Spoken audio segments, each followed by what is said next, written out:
exemple, on sait que au Canada, c'est certainement le cas. Il y a une forte augmentation de la criminalité violente depuis à peu près 10 ans.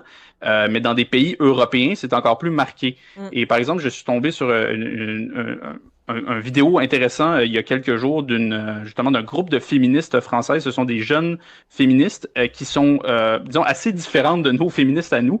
Ça s'appelle le collectif Némésis. Donc, elles Oui. se décrivent elles-mêmes comme des féministes identitaires. Et entre autres, ce qui les caractérise, c'est qu'elles parlent beaucoup justement de la sécurité des femmes, parce que l'insécurité pour les femmes en France, c'est un gros problème.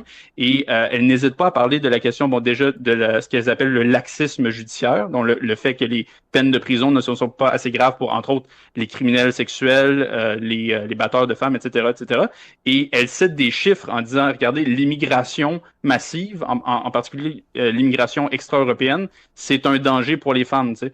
Puis là, je voyais la présidente de ce collectif-là, une jeune femme du nom de Alice Cordier, je crois, Oui. qui donnait des chiffres justement sur la criminalité afghane. Et je me disais, écoute, c'est très courageux. Pourquoi nous, au Québec, on n'a pas un tel féminisme, tu sais, un féministe qui dit les vraies affaires, que la principale menace, mettons, pour les femmes en 2025 au Québec, c'est pas c'est ni Donald Trump, ni l'épilation des aisselles, ni la taxe rose. C'est peut-être justement, par exemple, l'islamisation. Le fait qu'on fait venir des gens de civilisations complètement différentes des nôtres, qui n'ont pas du tout la même relation, la même vision de la femme que nous, Ouais. et pour qui l'égalité des sexes, c'est quelque chose de très abstrait, disons. Ouais, effectivement. Non, ces filles-là du groupe Némésis dont tu parles ont vraiment beaucoup de courage parce que eux autres, ils baignent là-dedans. Puis ce sont des filles, j'ai déjà lu par rapport à eux autres, ce sont des filles qui se font menacer de mort assez. Tu me diras que ça change pas grand-chose des autres femmes qui sont pas dans Némésis en Europe, là, mais quand même, eux autres en prennent un petit peu plus plein la gueule. Là. Effectivement, on est peut-être dû pour avoir. Je sais que Cam, t'es quand même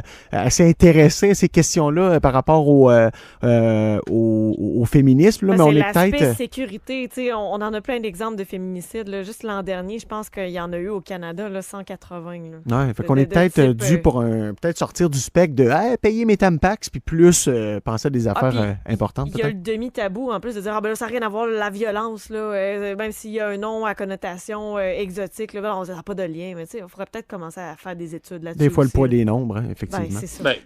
Ben oui, tu as parfaitement raison. Puis l'autre affaire, Camille, c'est, tu sais, OK, des violeurs, des tueurs, des batteurs de femmes, honnêtement, on va probablement toujours en avoir. Mais est-ce qu'on a besoin d'en importer plus? Est-ce qu'on en a pas déjà assez, mettons, au Québec ou au Canada? Moi, je pense qu'on en a déjà assez. Exact, voilà. Hey Léo, un gros merci d'avoir pris quelques minutes pour nous jaser. Ça a été le fun de renouer avec toi. Puis si les gens veulent suivre ta page, ben ça s'appelle Québec Fier. Tu es sur à peu près toutes les plateformes.